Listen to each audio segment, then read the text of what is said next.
Welcome to BC Referendum 2018, Voting for Change. My name is Michael Prince and I'm your host. And I'm delighted today to introduce our very special guest, the Chief Electoral Officer of British Columbia, Mr. Anton Boegman. Thank you for coming in. Thanks very much. And congratulations on your appointment. I believe you started officially as of June in this role. That's correct. I went through the recruitment process and was appointed as of June 1st in this role. Right. But I've got lots of familiarity with the organization and with the electoral process in BC. For the last 8 years, I've been Deputy Chief Electoral Officer responsible for operations at the agency. Well, we're delighted to have you here because we've had an opportunity to talk to other guests around different aspects of the referendum, and your organization clearly plays a central role and has certain responsibilities given to it under legislation. So perhaps we could begin by just, if you could explain briefly to the viewers your role and the mandate and role of Elections BC in this referendum.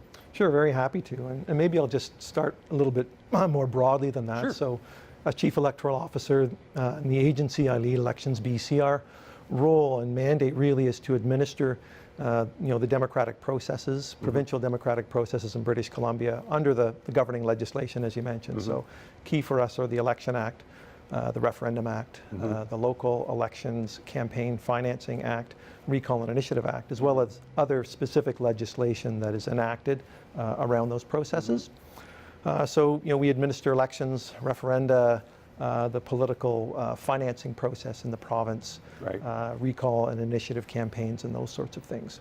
So specifically with respect to the referendum, we're responsible for administering that in a transparent, neutral, and nonpartisan way under the applicable legislation, which is the Electoral Referendum 2018 Act and its regulation. So you think about referendum. In this case, it's a vote-by-mail referendum. It's a very significant event for us. There's lots of different things happening as part of that. Right. Key is obviously going to be mailing out a unique and customized voting package for each registered voter in the province. That's over 3.3 million registered voters. Right.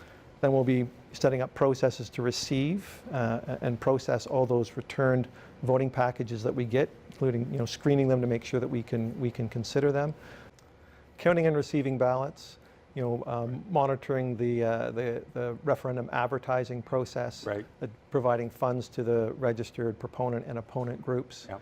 And then really importantly is providing a comprehensive public education program to voters, which includes information about the process, about the referendum, and as well in this referendum, information, factual and neutral, about the systems that are on the ballot. So it's a very involved process. Really key for us in all electoral events is accessibility.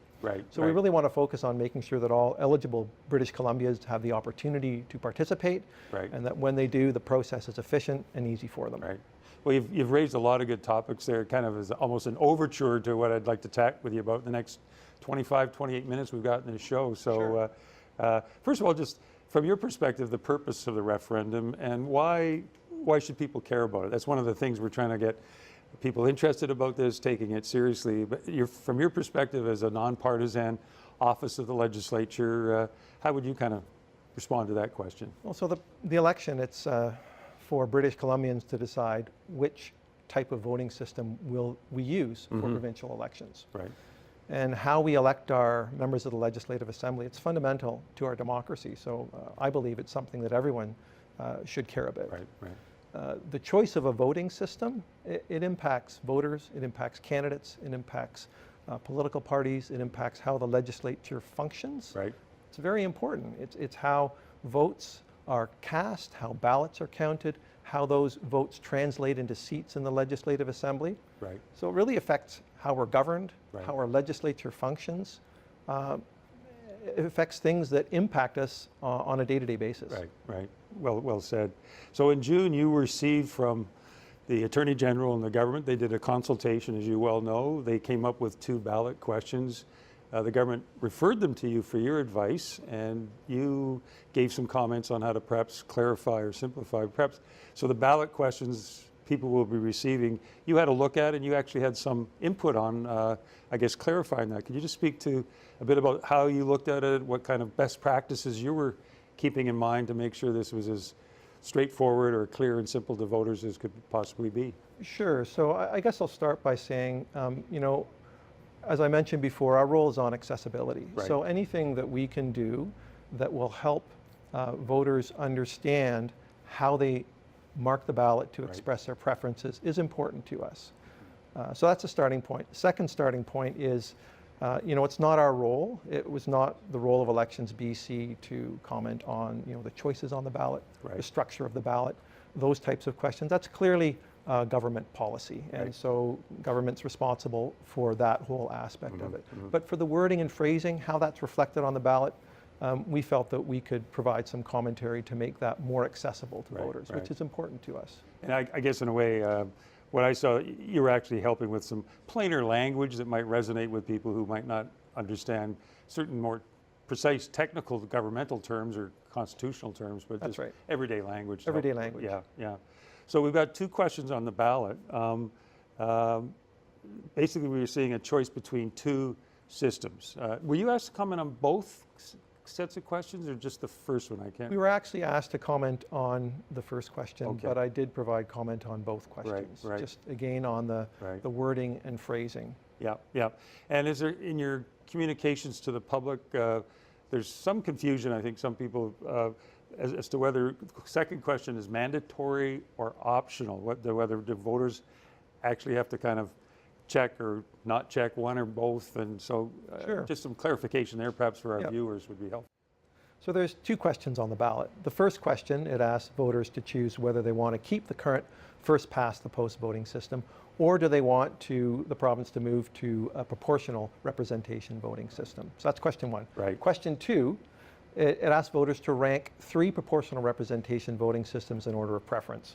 And those systems are dual member proportional, or DMP, mixed member proportional, or MMP, or rural urban proportional, or RUP. Right, okay. So those are the questions that are on the ballot. We're going to provide comprehensive instructions to each voter, both in the voting package that we distribute to them, as well as on our website and other areas on how they participate, how they go ahead and mark that ballot. So they can answer one question or they can answer both questions. If they choose to answer the second question, they can mark 1, 2, or 3 preferences. So there's a lot of flexibility in there.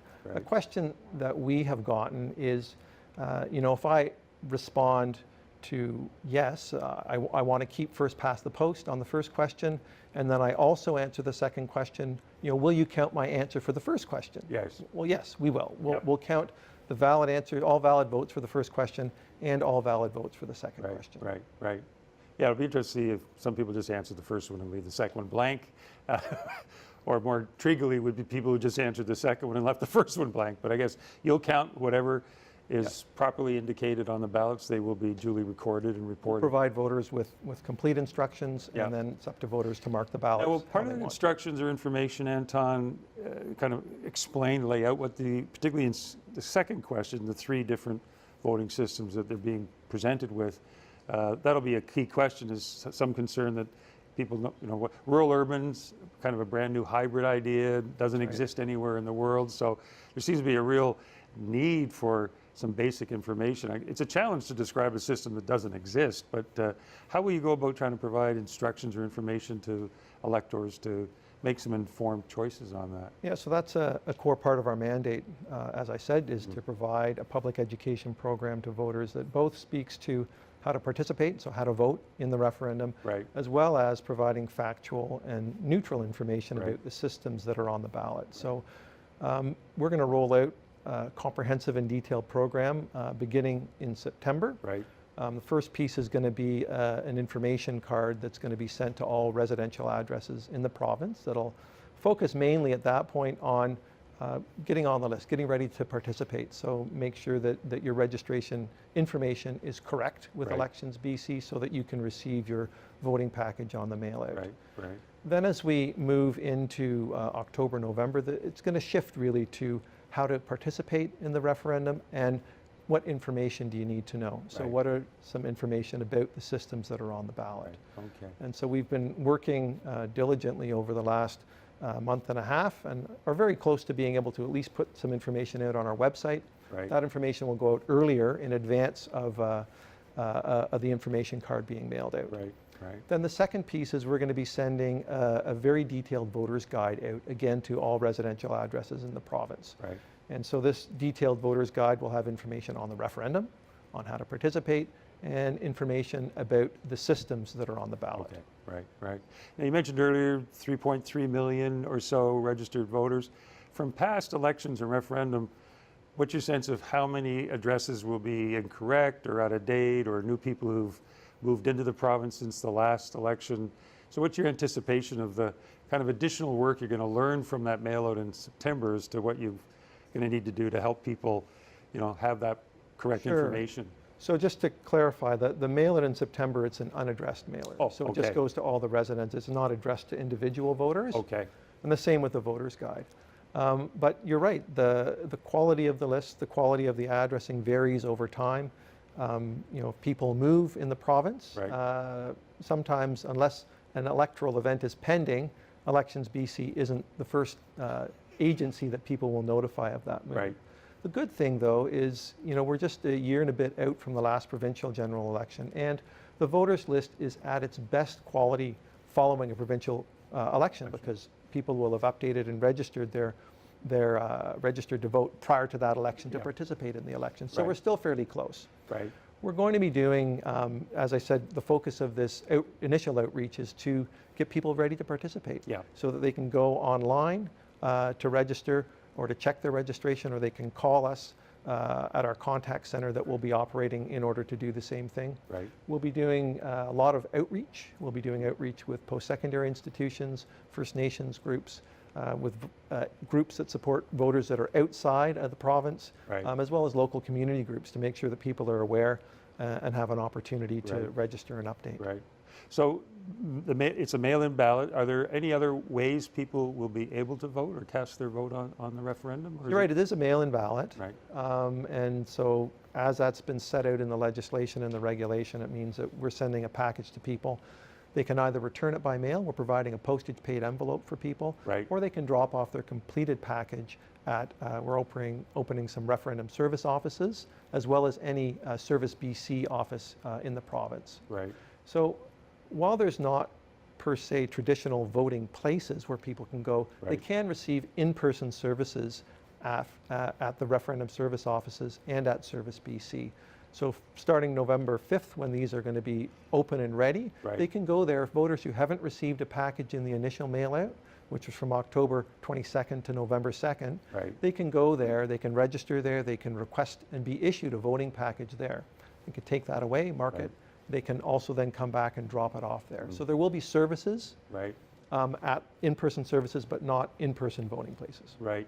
If people needed, and I know Elections BC does a pretty good job in terms of accessibility for people with various kinds of disabilities in this province, whether it's visual impairments or Sure. blind, or people with intellectual or developmental disabilities, among others. And if people need assistance with the mail-in ballot, if they've got some disability, is there any kind of support to ensure that accessibility for them? Sure, so there's a couple of things there. One is we are going to be producing a template that visually impaired Right. voters can use, that they can put over top of the ballot and use that along with a Braille ballot question, Right. that they can then mark their ballot independently. And voters who need that, they can request it through our contact center. We'll Okay. be doing some communications through networks that those folks use, so that'll be readily available. Right.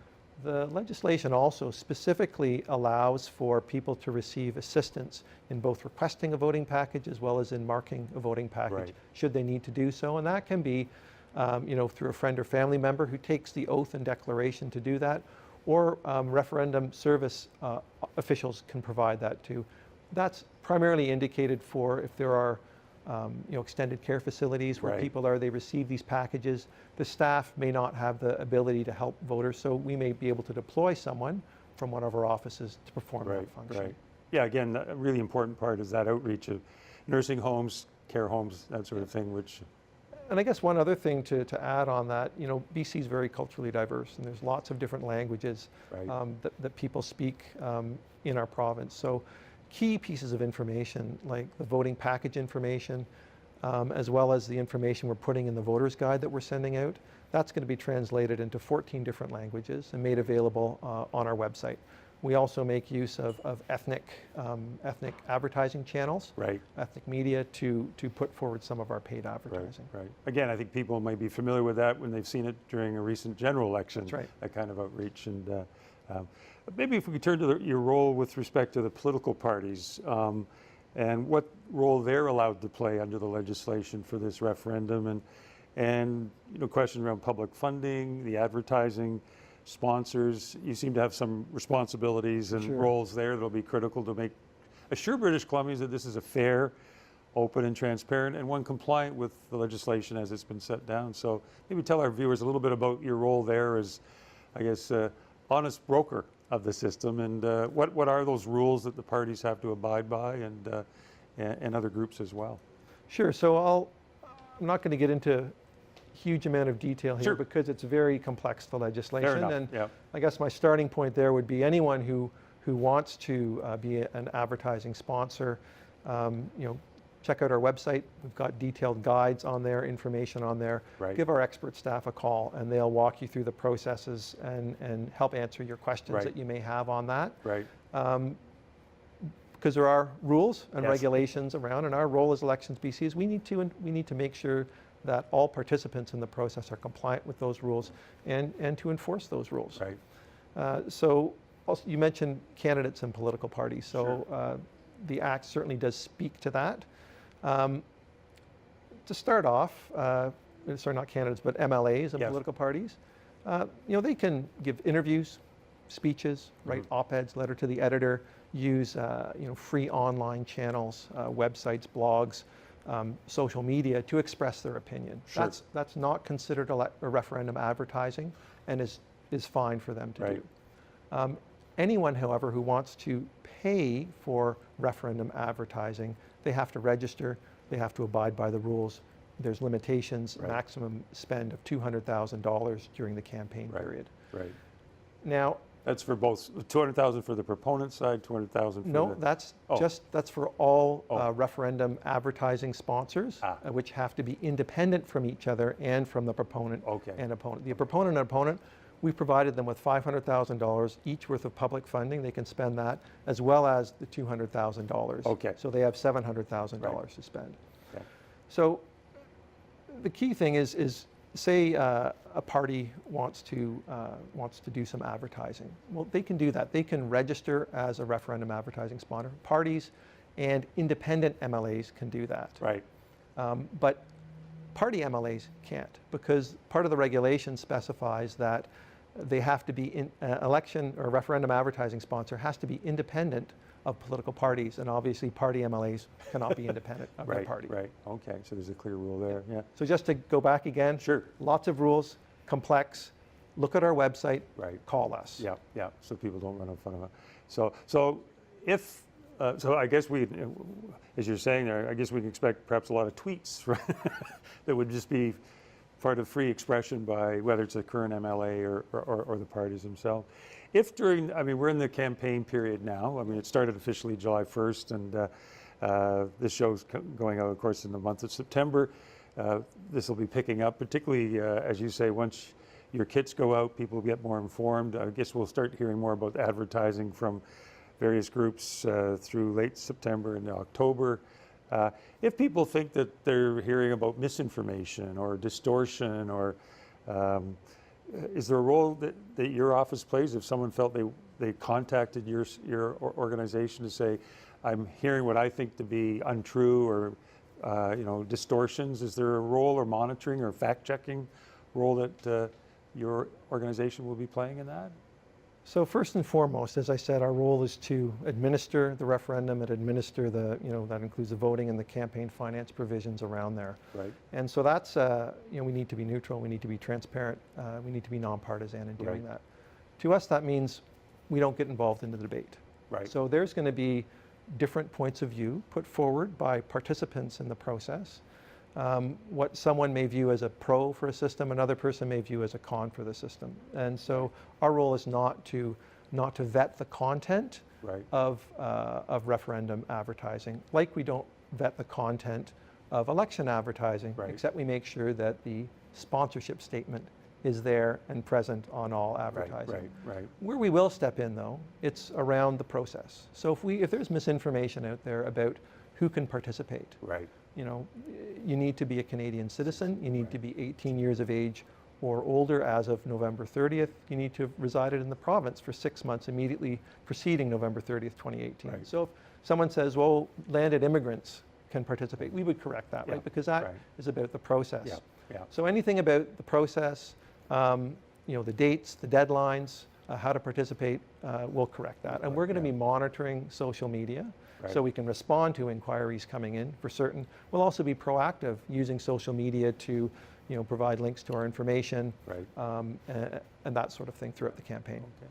Well, as you well know, speaking of elections, we've got municipal elections running in the province this fall as well. And any concerns there? How does that complicate your role here? I mean, again, the campaign is well and truly on, but we're going to have this parallel process of local elections and council elections. Does that pose any challenges for you from an Elections BC point of view, managing these processes, or making sure the messages that you want to get out around the referendum are clearly heard and not kind of lost maybe in some of the noise and activity and excitement, if I can call it excitement, in some municipal elections.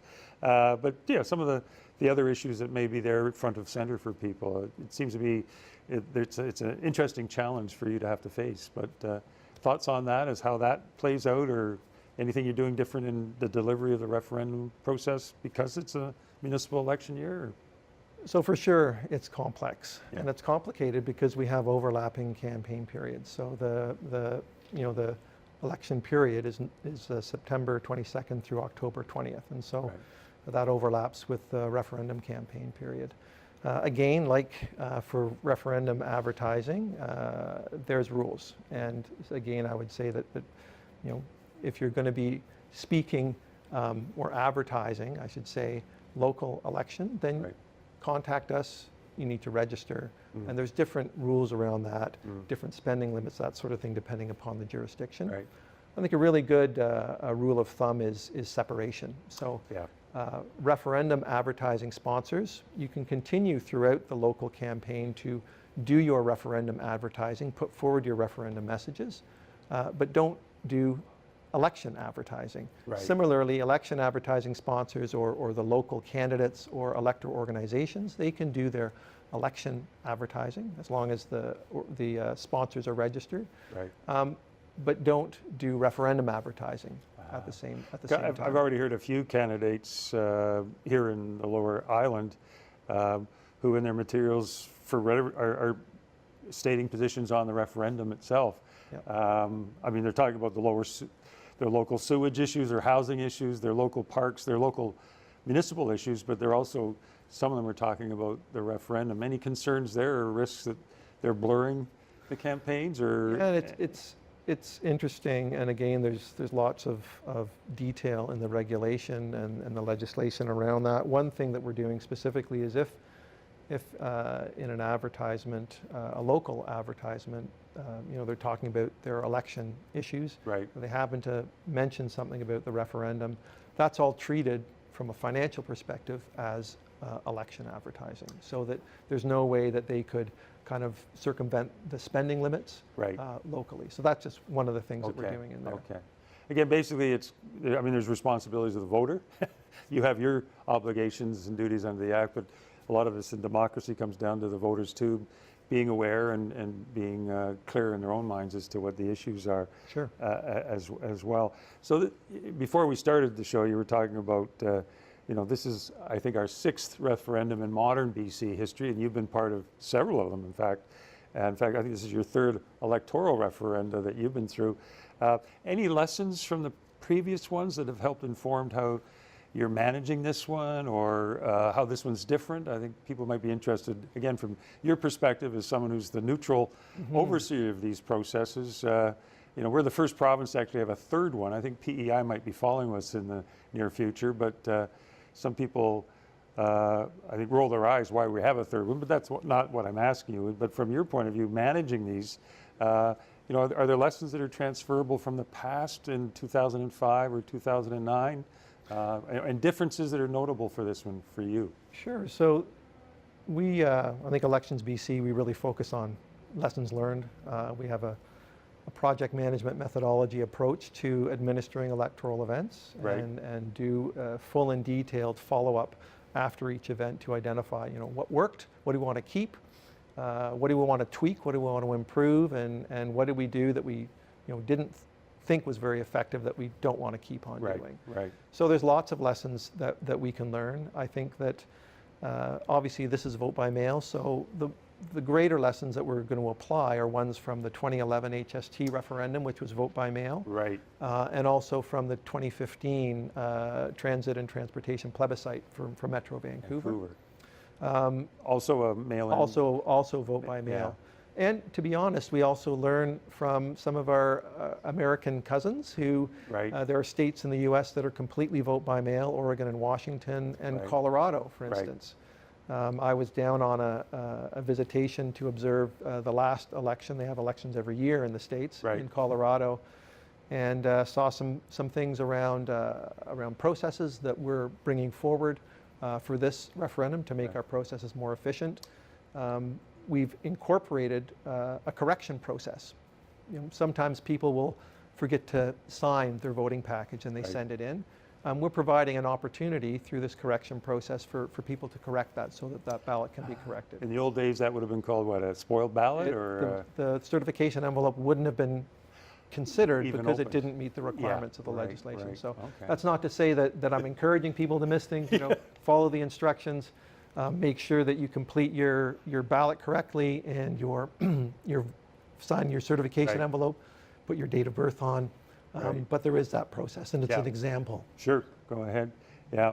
Well, that's good to hear. I guess there'll be lessons for the next future general elections from this ballot process too. So we've only got about a minute or so left, but maybe, what's your number one request or advice to voters who may be watching this show? It's September. We've got a few months to go. The voting will be starting in late October, running through the entire month of November. What advice, besides making sure they fill out the forms all correctly, but in terms of what? Sure. Yeah. From So your I'd say there's three things Okay. that I talk about. One is right now, get ready. So get on the list if you're not registered. If you have moved recently, contact us, update your information. We want to make sure that the voters list is as up-to-date and accurate as possible before we start sending packages out in October. So that's the first thing. Yep. If you've done that, then get informed and participate. Right. Cast your ballot. When we send them out, mark your ballot, participate in this democratic Right. process. And then the last thing I would say is if you have any questions, don't hesitate to contact us. Reach out to us. We're going to have a contact center available to answer questions to the public. We have a campaign finance team that's ready to answer questions from those participants. Right. We want to help make the process as easy as possible for all the participants. Well, thank you very much for being here today. We really My pleasure. appreciated your information, and that wraps up this show of Voting for Change, BC Electoral Referendum 2018, and look forward to seeing you again next time. Thanks again, and thank you. Thank you.